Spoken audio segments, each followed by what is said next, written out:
దేవుడు మనతో వ్యవహరించేటప్పుడు కన్న తండ్రిలాగా తల్లిలాగా వ్యవహరిస్తాడని చెప్పాను నేను. అమ్మైనా నానైనా అంతే. ప్రతిదానికి నాన్న ఏం చేద్దామని అడిగితే నాన్న చెప్తాడు. నాన్న 100 మాటలు చేతి వీడు 1 చేసి 99 చేయలేదనుకో, నాన్నకి ఎట్లా ఉంటుంది? సమాధానం చెప్పకపోగా, అడిగిన దానికి సలహా ఇవ్వకపోగా, అరే ఎందుకురా నా దగ్గరకు వచ్చి నన్ను అడుగుతావు, నువ్వు వింటావా సస్తావా? నువ్వు వినిసచ్చే టైపు కాదు కదరా, నువ్వు బిల్డప్ ఇవ్వటమే పెద్ద ఏదో విధేయుడైన కుమారుడిలాగా. తండ్రి ఏం చేయమంటావు? ఏం వింటావురా నువ్వు? ఏది ఫాలో అవుతావు నువ్వు? వెళ్ళు, నాకేం తెలియదు లేపో. నీకు చెప్పేవాళ్ళు ఉన్నారు కదా సలహాలు, వాళ్ళ సలహాలు వినిపో.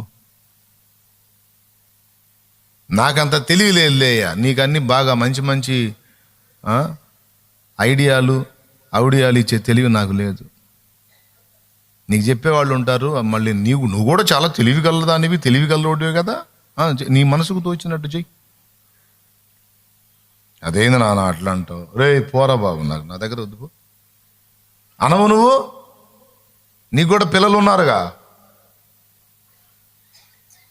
అలా కాకుండా నువ్వు చెప్పిన మాట చెప్పినట్టు చేయటానికి వాడు తాను సిద్ధపరచుకుంటే వాడు అడగకపోయినా వెంటబడి చెబుతావు. కానీ అడిగినట్టు అడిగి విన్నదాన్ని పెడచెవిని పెట్టేవాడికి 1-2 సార్లు చెప్పి 3వసారి ఏం చేస్తావు? సావరని ఈ సావని వదిలేస్తావు. అవునా? దేవుడు కూడా అంతే సోదరా, దేవుడు కూడా అంతే. ఏంటంటే గడచిన సంవత్సరాలు నా స్వరాన్ని పెడచెవిన పెట్టావు, నీ మనసుకు తోచినట్టు నడిచావు. కనీసం ఈ సంవత్సరమైనా నీవు నా స్వరం వెతుకుతావా? నా మాటకు విధేయత చూపడానికి మొదలు పెడతావా? నీతో చాలా మాట్లాడి నీ ద్వారా నేను కొన్ని సాధించాలనుకున్న కార్యాలు ఉన్నాయి నా కుమారుడా, నా మాట వింటావా అని అడుగుతున్నాడు ఈవేళ. కనీసం ఈ సంవత్సరం నుంచైనా నాకు లోబడతావా? మళ్ళొక్కసారి నీ హృదయం పట్టుదలతో నా మాటలు పట్టుకుంటావా? అయ్యో ఇశ్రాయేలు, నీవు నా మాట వినుట ఎంత మేలు. నువ్వు అనుకున్నాయి, నువ్వు సాధించేయని అల్పమైనవిరా, నీ ద్వారా నేను గొప్పవి చేయాలనుకుంటున్నాను నాన్న. ఇప్పుడు నువ్వేదో పొందుకున్నవన్నీ అల్పమైనవి, శ్రేష్టమైనవి నీకు ఇవ్వాలనుకుంటున్నాను. నీ ఎడల నూతన క్రియలు చేయాలనుకుంటున్నాను. నీవు గ్రహింపలేని గొప్ప కార్యములు నీకు చేయాలనుకుంటున్నాను. ఏబు గ్రంథంలో అంటాడు ఈ మాట. మనము గ్రహింపలేని గొప్ప కార్యములను ఆయన చేయును. మనం గ్రహింపలేని కార్యాలు మన కోసం దాచిపెట్టాడు. మనం గ్రహింపలేని సంగతులు కూడా మనకు అర్థమయ్యేటట్టు చూపిస్తాడు. ఇర్మియా 33:3 నాకు మొర్ర పెట్టుము, నేను నీకు ఉత్తరం ఇచ్చేదను, నీవు గ్రహింపలేని గొప్ప సంగతులను నేను నీకు తెలియజేతును. ఏబు గ్రంథంలో అంటాడు, మనము గ్రహింపలేని గొప్ప కార్యములను ఆయన ఆశ్చర్య కార్యములను చేయును. ఈ శుభవేళ ఎవరున్నారో ఇక్కడ కూర్చున్న వాళ్ళలో దేవుడు ఆశపడుతున్న వాళ్ళు, దేవుడు ఆశగా ఎదురు చూస్తున్న పాత్రలు, అది నువ్వా ఏవో నాకేం తెలుసు, ఆయనకి నీకే తెలియాలి. మీరే ఆలోచించుకోవాలి. ఒక నూతన తీర్మానం చేయాలి. నూతన తీర్మానం, నూతన అడుగులు, నూతన ఆశీర్వాదాలకు, నూతన క్రియలు జరగటానికి దోహదపడతాయి. నూతన క్రియను చేయుచున్నానని నీవు సెలవీయగా, నూతన క్రియను చేయుచున్నానని నీవు సెలవీయగా, నా యడాది జీవితమే సుఖ సౌఖ్యము కాగా, నారణ్యరోదన ఉల్లాసముగా మారిపోయెనే, నారణ్యరోదన ఉల్లాసముగా మారిపోయెనే. కృపా సత్య సంపూర్ణుడా, సర్వలోకానికే చక్రవర్తివి నీవే యేసయ్యా, సర్వలోకానికే చక్రవర్తివి నీవే యేసయ్యా, నా సన్మానానికే మహనీయుడా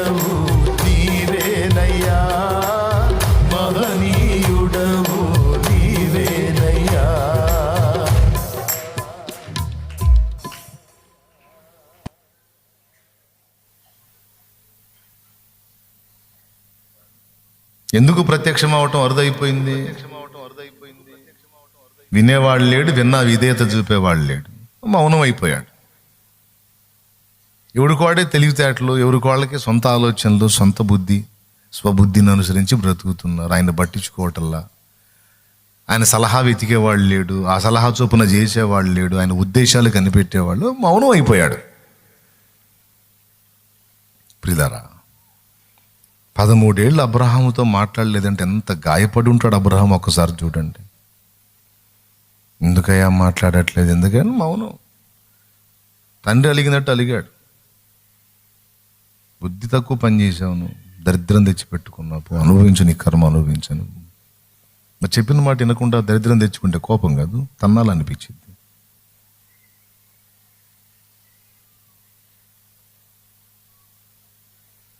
తండ్రి ఏదో చెబుతాడు, వీడు వినడు, ఏదో కొనకొచ్చుకుంటాడు. కొనకొచ్చుకొని వచ్చి ఇటు పట్టుకొని కూర్చుంటే తండ్రికి వెళ్ళి చూస్తాడు, తేడా పడింది నాన్న అని. ఆయన ఏమంటాడు? సరే, తేడా పడింది నాన్న, సరేరా, ఏంది, ఏం చేద్దాం? ఏమో నాకేం తెలుసు అయ్యా, జగన్నాటక సూత్రధారిలాగా అన్నీ చేసావుగా, చేసుకో. కాదులే చెప్పు నాన్న, ఏం చేద్దాం? ఏం చేసేది ఏంది నన్ను అడిగితే? నాకేం తెలుసు? నీకు సలహాలు చెప్పేవాళ్ళు ఉన్నారుగా, పోయి వాళ్ళని అడిగిపోయావు. అరే నేను చెప్పాగా నీకు వద్దురా అని, చెప్పానా? అరే వినవు నా మాట, మళ్ళీ నా దగ్గరికి ఎందుకు వచ్చావురా నువ్వు? నీ కంటికి దిశాయించనుగా నేను, పో. మాట్లాడటానికి ఇష్టపడతారా? తండ్రి మండిపోయిద్ది. ఇక అలివయ్యే కొడుకే తంతాడు కూడా, చిన్నోడైతే పెట్ట బాతాడు కూడా. ఎందుకు చేశావు? వద్దన్నా, ఎందుకు చేశావు? అబ్రహాముని కొట్టలేకపోయాడు. అబ్రహాం ఎంత సమస్య తెచ్చిపెట్టుకున్నాడు ఆయనకి తెలుసు, అబ్రహాంకు తెలియదు. నా బంగారు కొడుకు, నా ముద్దుల కొడుకు అన్నాడు. అందులోంచి వచ్చేవాడు తర్వాత వాడికి శత్రువు అవుతాడని తెలియదు. ఇదంతా ఆయనకి తెలుసు. ఏం కొనకొచ్చుకున్నాడో, ఏం తగలబెట్టుకున్నాడో పెద్ద ఆయనకి తెలుసు. ఈరోజు మనం వేసే అడుగుల వల్ల మనం ఏం దరిద్రాలు తెచ్చుకుంటాం ఆయనకి తెలుసు. తెలిసే వద్దురా అంటాడు, తెలిసే వద్దామా అంటాడు. మనకు నచ్చదే ఆ మాట. మనం చేసేవన్నిటికి సపోర్ట్ చేసి, నువ్వు చేయదలుచుకున్నది చేయుము, నేను నిరంతరం నీకు తోడై ఉంటాను, నువ్వు ఎట్లనన్నా ఊరేగుము, నేను నిన్ను కాయుచూ ఉంటాను, నువ్వు ఎట్లనన్నా తగలబడుము, నేను నిరంతరం నీకు సహాయకుడిని అన్నానంటే మనకు హాయిగా ఉంటుంది. అట్టుండాలి దేవుని వాక్ అంటే. మనం ఏం చేసినా సరే దేవుడు ఓకే అని ఎప్పుడు పచ్చజెండా చేతిలో పట్టుకొని ఇక ఊపే పనిలోనే ఉండాలా. నువ్వు వాగులో దూకుతున్నా, ఒడ్డు కింద పడుతున్నా, నువ్వు ఏ గుంటలో దూకుతున్నా, ఏ గోతిలో పడుతున్నా సరే, ప్రభా పెద్ద గుంట చూసుకున్నా ప్రభు, పోయి దూకాలు అనుకుంటున్నా అంటే పచ్చ జెండా, పెద్ద జెండా తీసుకొని అటు తిప్పి ఇటు తిప్పి వెళ్ళిపో అనేటట్టుంటే, అబ్బా ఇది దేవుని హక్కు, అబ్బా ఇది దేవుని కార్యం.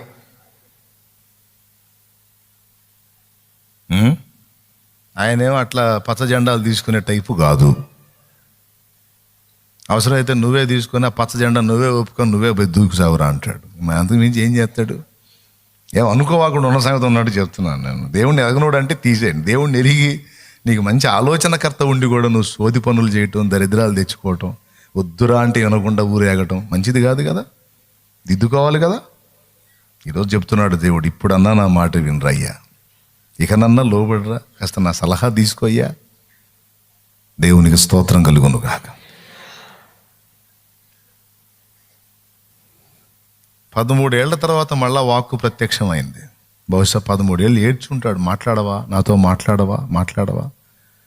ఇంకేముంది, నేను ఇస్తాను అన్నదాన్ని నువ్వే పొందేశావుగా. కొడుకు పుట్టాడుగా, ఇంకెందుకు నాన్న నేను మాట్లాడేది, పొందుకున్నావుగా. కాదయ్యా ఏదో తేడా జరిగిందయ్యా అయ్యా మాట్లాడు. 13 ఏళ్ల తర్వాత అప్పుడు యెహోవా వాక్కు ప్రత్యక్షమై అబ్రాము హాము కూడా కాదు, అబ్రాము 99 ఏండ్ల వాడైనప్పుడు యెహోవా అతనికి ప్రత్యక్షమై అంటున్నాడు, నేను శారాకి శక్తి అయిపోయింది, శారా స్త్రీ ధర్మం ఉడిగిపోయింది, శారా బలహీనరాలు, శారా కనలేదు, అందుకని హాగర్ను చేసుకున్నావా? నేనెవరో తెలుసా? సర్వశక్తి గల దేవుణ్ణి. నేనెవరో తెలుసా? ఏదైనా ఏదైనా ఏదైనా చేయగల సమర్థుణ్ణే. నాకు అసాధ్యమైంది ఉందా? శారాయి స్త్రీ ధర్మం ఉడిగిపోతే నేను మళ్ళా నూతన పరచలేనా? నీ అవయవాలు చెడిపోతే నేను వాటిని మళ్ళా నూతన పరచలేనా? నీ కిడ్నీలు చెడిపోతే నేను మళ్ళా వాటిని శుద్ధి చేయలేనా? నీ గుండె చెడిపోతే నేను తిరిగి దాన్ని బాగు చేయలేనా? నీ దేహములో విషతుల్యమైన కణజాలం, క్యాన్సర్ కణజాలం ఉంటే దాన్ని నిర్మూలపరచడం నా చేత కాదా? నీకు శరీరాన్ని ఇచ్చిన వాడును నేను, నీకు జీవితాన్ని ఇచ్చిన వాడును నేను. నీ దేహాన్నైనా, నీ పరిస్థితులనైనా, నీ కుటుంబాన్నైనా, నీ బిడ్డ పాపలనైనా సమస్తాన్ని చక్కదిద్ది నీకు ఆశీర్వాదకరమైన జీవితాన్ని ఇవ్వటకు శక్తి గలవాడను అని నీవెందుకు నమ్మలేదు? విశ్వాస వీరుడు అని నేను చెప్పుకోవటానికి ఇష్టపడ్డానే అబ్రహామా. నిన్ను జనములకు సాక్షార్థమై నిన్ను పిలిచానే. విశ్వాస వీరుడని నిన్ను గూర్చి లోకానికి చూపాలనుకున్నానే. అల్ప విశ్వాసంతో కూడిన పని చేశావు కదయ్యా. ఇప్పుడు చెప్తున్నాను విను. నింద తెచ్చుకున్నావు నువ్వు. నేను సర్వశక్తి గల దేవుడను, నా సన్నిధిని నడుచుచు నిందారహితుడవై ఉండు అని చెప్పి ఇక వరుసగా 3 పేర్లు ఆ అధ్యాయంలో బయలుపరిచాడు. 3 పేర్లు. ఇద్దరికేమో పేర్లు మార్చాడు, ఒకటి పేరేమో అవుట్ చేశాడు. ఇక నుంచి చెప్తున్నాను నేను, నీవు అబ్రాము ఘనుడైన తండ్రి అనే పేరు కలిగి ఉన్నావు కదా. సరే, నువ్వు పశ్చాత్తాపడ్డావు, బాధపడ్డావు, నా సన్నిధిని వెతికావు, వచ్చా, లైన్లోకి వచ్చా. సరే, అయిందేదో అయిపోయింది, పోని. సరే, తప్పే చేశావు, పోని. మళ్ళీ నిన్ను ప్రేమిస్తున్నా, నీకు అందుబాటులోకి వచ్చా, ఇప్పుడైనా నేను చెప్పింది విను అని మొదలుపెట్టి అప్పుడు బ్లెస్సింగ్ ఇస్తున్నాడు. గద్దించి బ్లెస్సింగ్ ఇస్తున్నాడు. ఏమని? ఇక నుంచి నీ పేరు అబ్రామ్ అనబడదు, నిన్ను అనేక జనములకు తండ్రినిగా నియమించి తిని గనుక నీ పేరు అబ్రహాము అనబడును.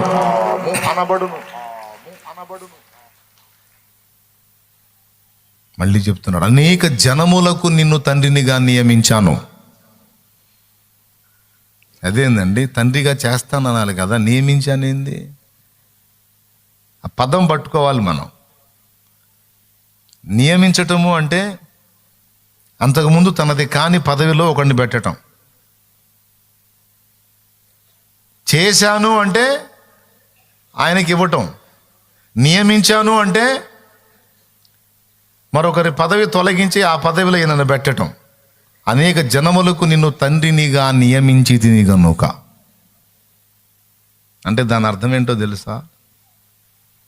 భూలోకములోని సకల వంశములు అంటే అబ్రహాముకు పుట్టినోళ్ళు, అబ్రహాముకి పుట్టనోళ్ళు కూడా అబ్రహాముకు పిల్లలగునట్లు దేవుడు చేశాడట. ఏమన్నా అర్థమైందని నేను చెప్పింది? ఇప్పుడు నాకు పుట్టినవాడు నా కొడుకు అవుతాడు, కానీ నాకు పుట్టినవాడు నా కొడుకు ఎలా అవుతాడు? అవునా? కానీ దేవుడు అబ్రహాముతో ఏమంటున్నాడంటే, నీవు కన్న బిడ్డలకు నువ్వు తండ్రివే, దానికి నేనే నియమించాల్సిన అవసరంలా. కన్నదాన్ని బట్టి ఆటోమేటిక్గా నీకు హక్కు వచ్చేస్తుంది. కానీ నేను నిన్ను నియమిస్తాను. ఎట్లా అంటే, భూలోకములోని సకల వంశములను రక్షించే రక్షకుణ్ణి నీలో నుండి నేను రప్పిస్తాను. ఆయనను బట్టి, విశ్వాసమును బట్టి ప్రజలంతా, సకల వంశముల వారు విశ్వాసమును బట్టి అబ్రహాము సంతతి అవుతారు అనే మాటని, ఆ మర్మాన్ని ఆ చిన్న పదంలో మెన్షన్ చేశాడు దేవుడు. అనేక జనములకు తండ్రిగా నేను నిన్ను నియమించి తిని గనుక నీ పేరు అబ్రహాము అనబడును. అంటే జనములకు తండ్రి. అయ్యలారా, మీరు ఏమైనా ఇంట్రెస్ట్గా వింటున్నారా? సర్దుకోమంటారా? మీరు తీవ్రంగా వింటేనే నేను చెబుతా, మళ్ళీ ఎందుకు? ముందే చెప్పాను కదా, విన్నా తీసుకోనోడు, సరిగా విననోడు ఎవరన్నా ఉంటే వాళ్ళతో దేవుడు మాట్లాడడానికి ఇష్టపడ్డా. నాకే సిరాకు, దేవుడు ఏం మాట్లాడతాడు? కాబట్టి తెలుసుకొని జాగ్రత్తగా నడుచుకోవటానికి సిద్ధం అవ్వండి. అయిపోయిందా? అబ్రహాం పేరు మార్చాడు, అబ్రాహాము తీసేసి అబ్రహాము అని పెట్టాడు. ఈరోజు దేవుడు నీతో కూడా మాట్లాడుతున్నాడు. ఒక బిడ్డ విషయంలో తొందరపడ్డావు, సరే అయిపోయింది, అది అయిపోయింది, నిన్ను క్షమించాను. ఇప్పుడు నేను చెప్తున్నాను, అనేక జనములకు నిన్ను తండ్రిగా చేస్తానన్నాడు కదా. ఈరోజు అనేక విధములైన ఆశీర్వాదములకు నిలయముగా నేను నిన్ను చేస్తాను. ఒక రకంగా చెప్పాలంటే నీవు ఆశీర్వదించబడటం కాదు, నీవే ఒక ఆశీర్వాదంగా జనములకు ఉంటావు.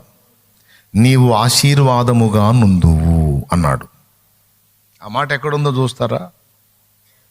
నీవు ఆశీర్వాదముగా ఉందువు, ఆశీర్వాద కారణంగా ఉందువు. తొందరపడుకు, సరిగా చూడు.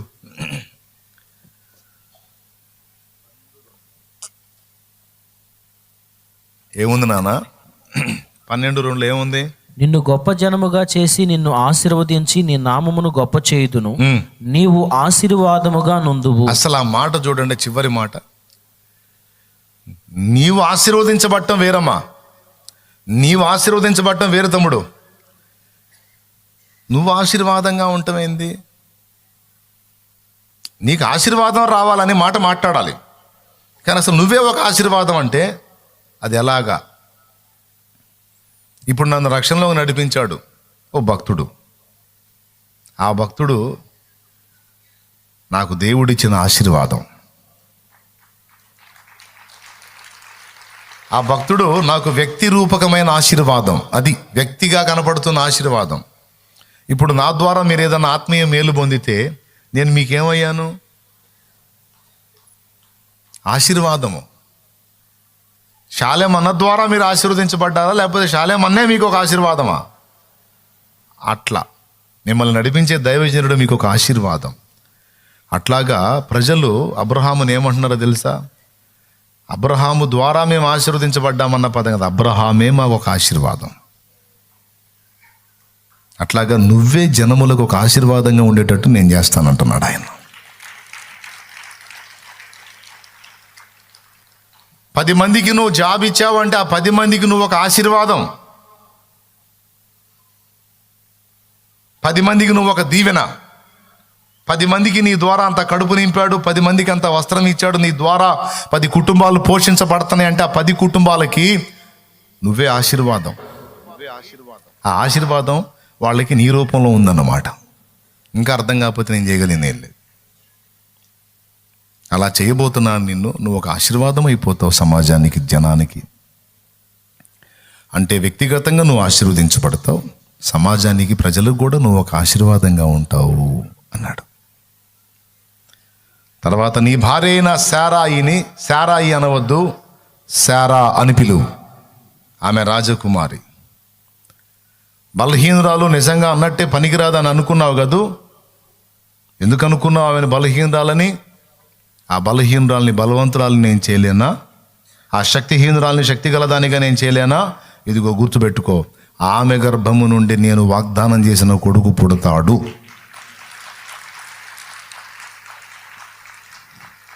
ఆ కొడుకులో నుండే యాకోబు రావాలి, ఆ యాకోబులో నుండి 12 గోత్రాలు రావాలి, ఆ 12 గోత్రాల్లో యూదా గోత్రం ఒకటి రావాలి, ఆ గోత్రంలో నుంచి నేనే రక్షకుడుగా భూమి మీదికి రావాలి. ఇది టోటల్ ప్లాన్. అన్నీ చెప్పడు నీకు, మొత్తం అసలు ప్రణాళిక అంతా చెప్పడు.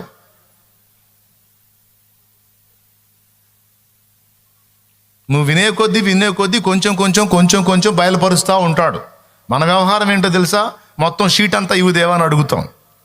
చూసారులే నీ సంబడం, ముందు మొదట చెప్పిన దానికి విధేయత చూపి తర్వాత చెప్తాను మిగిలిన మ్యాటర్ అంటాడు. కాదు బ్రో, టోటల్ ప్లాన్ ఏంటో మొత్తం అసలు మనకి మ్యాటర్ చెప్పండి అంటే అట్టు కుదిరిద్ది. స్టార్టింగ్ నుంచి ఎండింగ్ దాకా మొత్తం చెప్పమని కూర్చుంటావు నువ్వు, చెప్పడో. మొదటి మాటకు విధేయత చూపితే తర్వాత 2 మాటలు చెప్తాడు, 2టికి విధేయత చూపితే 4 చెప్తాడు, 4కి విధేయత చూపితే 6 చెప్తాడు, 6కి విధేయత చూపితే 14 చెప్తాడు, 14కి విధేయత చూపితే 24 చెప్తాడు. నువ్వు లోబడే కొద్దీ, నువ్వు లోబరుచుకునే కొద్దీ, ఆయన మాట వెదిగే కొద్దీ, విధేయత చూపే కొద్దీ ఆయన వాక్కు సమృద్ధిగా నీకు ప్రత్యక్షమైతే.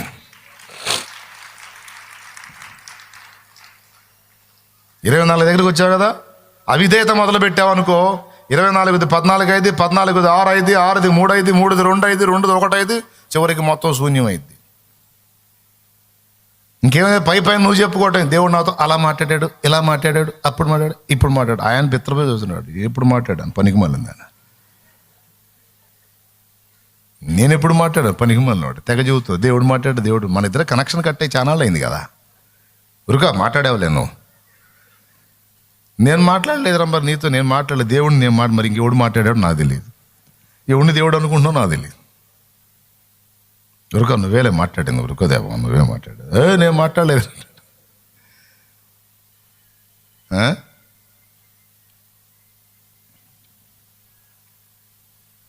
బిడ్డరా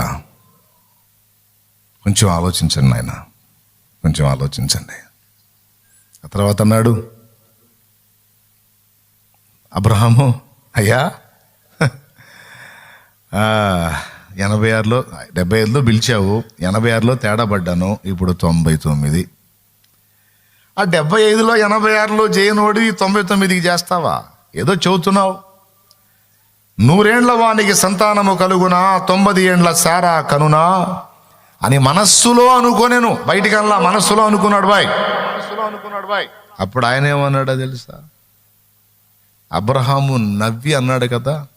ఆ తర్వాత ఏమన్నాడు?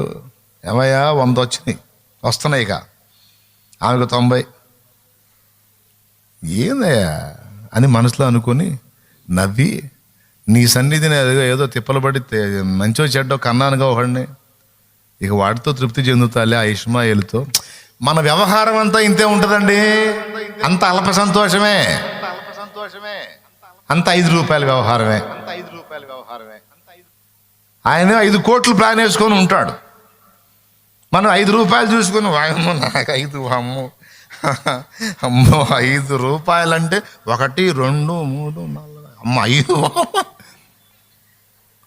ఓరి నీ తెలివి తగలయ్యా, 5 కోట్లు ప్లాన్ ఉందిరా నాకు, 5 కోట్లు ప్లాన్ ఉంది అంటాడు ఆయన.